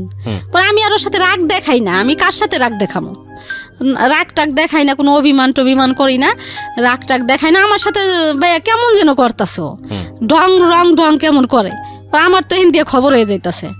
পরে আমি আবারও বলতেছি সালাউদ্দিন, এক কথাই বললাম, সালাউদ্দিন তুমি জানো সালাউদ্দিন 1 মাস আমি এই আমার শিলের জায়গায় ড্রেসিং করছি, আমার ডিভোর্স দিয়েছে আপনাকে সেদিন, তাহলে তারপরে আবার সে আপনার কাছে আসছে কিভাবে? হ্যাঁ, কেন গেল, ওই যে অনেক দিন ধরে যায় না আমার বাসায়। আপনাকে ডিভোর্স জানিয়ে দিয়ে তারপরে গেছে আপনার কাছে? না, ডিভোর্স দিয়ে জানাই নাই। ও, আপনাকে দিয়েছে ঠিকই, কিন্তু আপনাকে জানাই নাই? না, জানাই নাই, গেছে আর কি, ওর স্বার্থের জন্য গেছে। ঠিক আছে, তারপর? হ্যাঁ, তাই আমি বলতেছি কি সালাউদ্দিন, তুমি যে এরকম করতেছো সালাউদ্দিন, এরকম রং ডং করতেছো, দেখছো সালাউদ্দিন, এই যে আমার বেন্ডিশা আজকে নতুন করে আবার কইরে আনছি, এই যে দেখো, এই দেখা ও আর আমার মানে দুষ্টামি করতেছে না আমার সাথে, না করে এখন আমার কানে কানে বলতেছে, দেখেন ভাইয়া কেমন, কয় ডালিয়া কোর্টের থেকে কাগজ এলে তুমি সই দিয়ে দিও। পরে আমার মাথা গেছে খারাপ হইয়া, কিরে আমি কাগজ আনলে আমি সই দিয়ে দিমু। পরে ওই শিলে অবস্থায় বইসা বললাম, বইসা আমি পাগল হয়ে গেছি, বইসা বলতাছি সালাউদ্দিন তুমি এরকম কাজটা করতে পারলা, তুমি কেমনে করলা সালাউদ্দিন, তোমার মনে কি কিছু কইলো না, আর তোমার কি কিছু অতীত কিছু মনে পড়লো না তোমার, তুমি আমার কেমনে আনছো, হাবিব ওইছে, তোমার কিছুই কি মনে পড়লো না সালাউদ্দিন, কি দোষ আমার তো কোনো দোষ নেই, কেন তুমি এরকম করলা সালাউদ্দিন। মানে আমি পাগল হয়ে গেছি, মনে হয় কি ভাইয়া আমি পাগলের মতো করতেছি, ওর কোনো ভাষা নাই, ও চুপচাপ বসে থাকো না। ওরে আবার ভাই আমি জুতা কিনে দিছিলাম, শার্ট বানাই দিছিলাম, ওই জুতা কি করলাম ভাই, আমার ওই সেলাই অবস্থায় জুতা কি করলাম আমি বডি দিয়ে কাইটা ফেলাইলাম, আমার সাথে পারলো না ভাইয়া, ওই জুতা আমি বডি দিয়ে কাইটা 2 ভাগ করলাম, ওই শার্টটা আমি 2 ভাগ করলাম, ছিঁড়া করছি। এখন কি করলো, ও ঘরে ও ভয় পেয়ে গেছে যে মানুষজন তো একখান হইব, পরে আসতে কি করলো বের হয়ে গেছে, বেরো হয়তো কোনো বন্ধু বান্ধবের কাছে গেছে।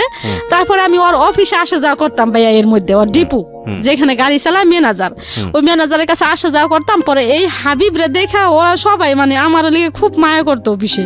পরে ম্যানেজার ওরে ডাকছে যে তোর বোর কি দোষ, মানে একটা তো দোষ দিতে হইব, তোর বোর চরিত্র খারাপ না কারণ নিয়ে কোনো খারাপ কিছু দেখছিস, কয় না, কয় কিছু না, কয় তো কি খারাপ, কয় কি আমি যা টাকা পয়সা দিই তার ওর হয় না। পরে ম্যানেজার বলতেছে যে এগুলা তো সব বউরাই কয়, টাকা পয়সা কোনো বউ করিও না, সব মহিলাগো একটা না একটা থাকে, তা এই জন্য কি তোর বউ ছেড়ে দিবি?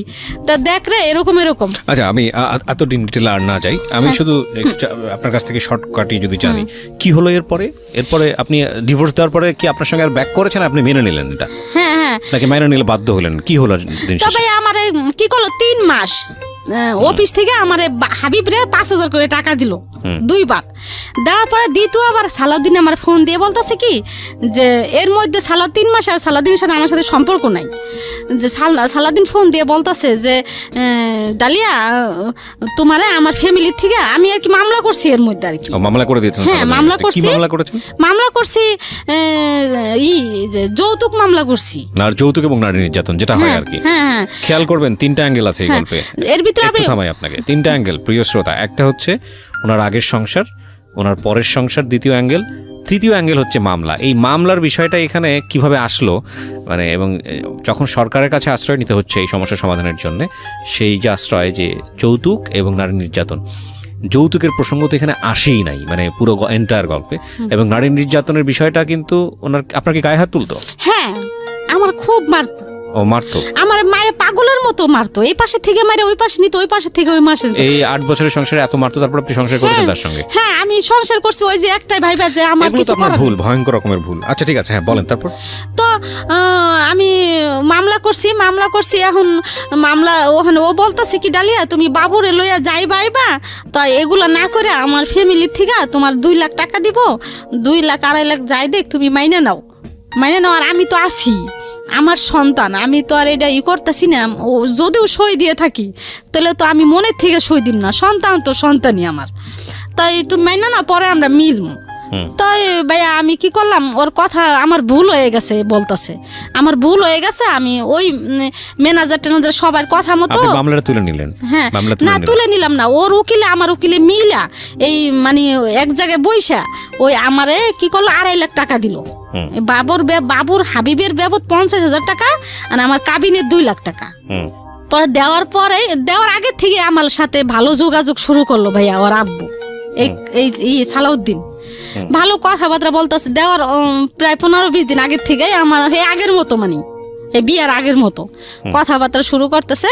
এখন আমার বলতেছে কি আমার ভুল হয়ে গেছে ডালিয়া, তাই আমি আবার তোমার জীবনে আসতে চাই, তোমার মা বাপ নাই, হাবিব রেখে রাখবো, এত কষ্ট।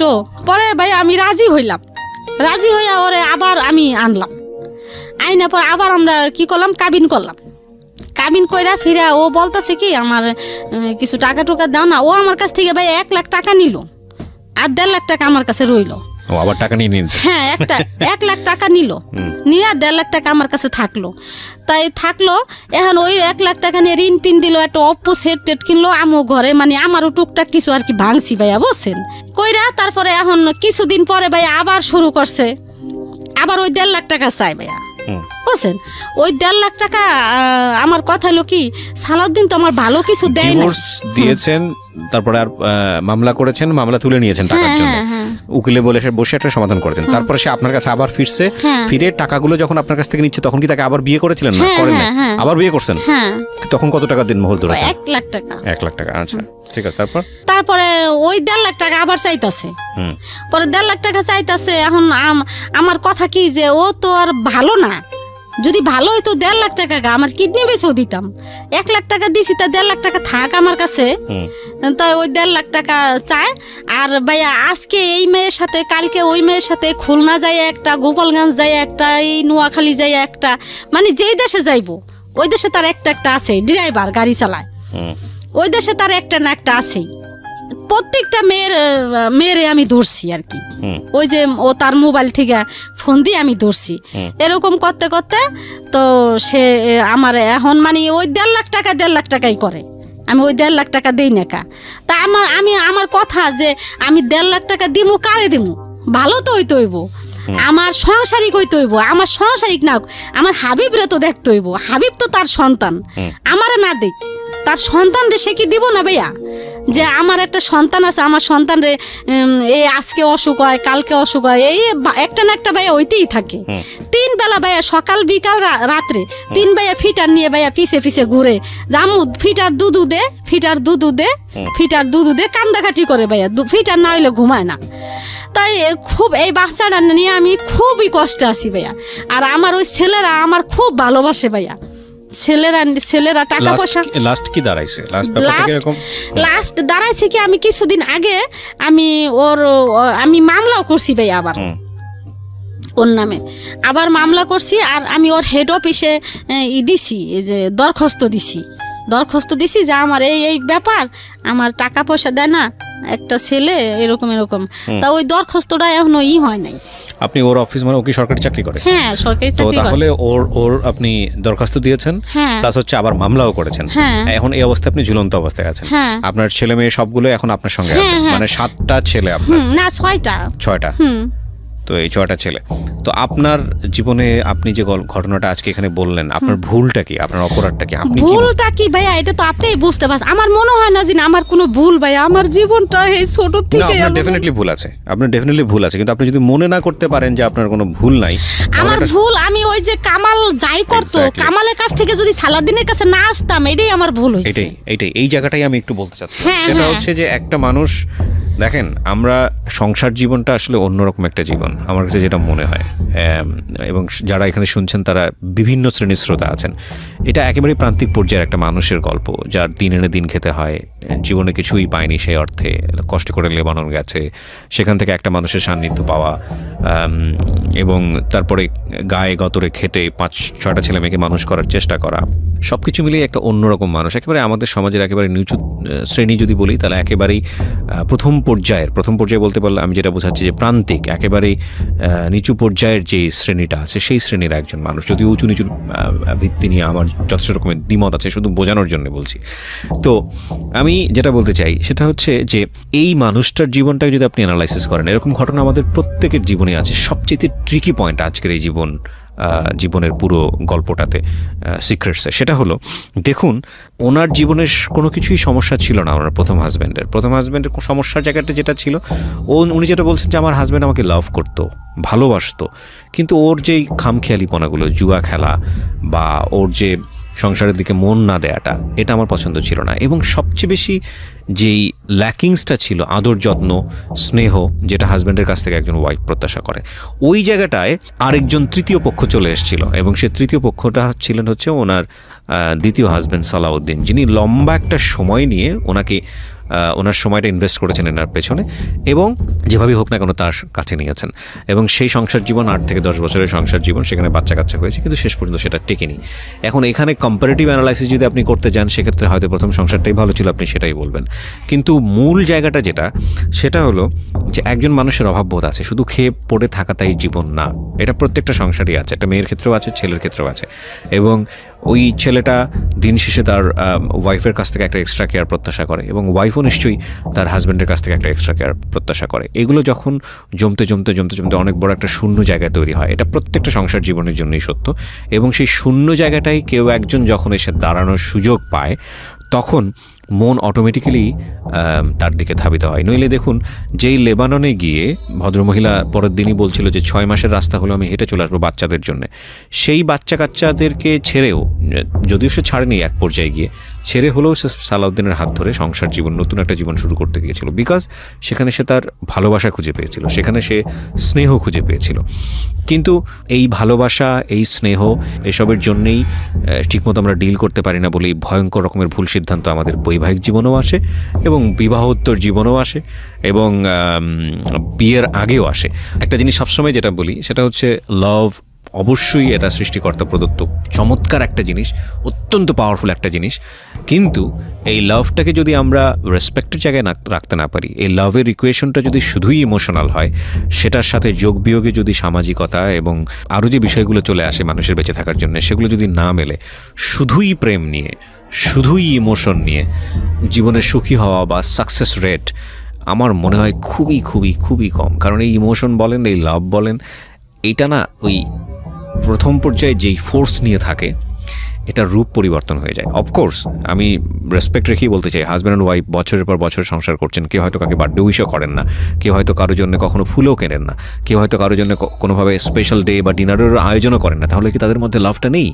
লাভটা অবশ্যই আছে, কিন্তু লাভটার ইন এ ডিফারেন্ট ওয়ে। লাভটা তখন হয়তো রেসপন্সিবিলিটি হয়ে গেছে, লাভটা তখন হয়তো অন্যরকম একটা ফর্মেটে তাদের দুজনের মধ্যে ধরা দিয়েছে। এই দুজন মানুষ কখনোই হয়তো বা ওইভাবে অনুভব করেননি যে তাকে স্পেশাল টেক কেয়ার করা উচিত, কিন্তু দেখবেন যে দুজন মানুষকে যখন আপনি আলাদা করে ফেলছেন তাদের মধ্যে একটা অস্বস্তি শুরু হয়ে গেছে, তাদের মধ্যে একটা মানে প্রচণ্ড রকমভাবে মিস করা শুরু হয়ে গেছে।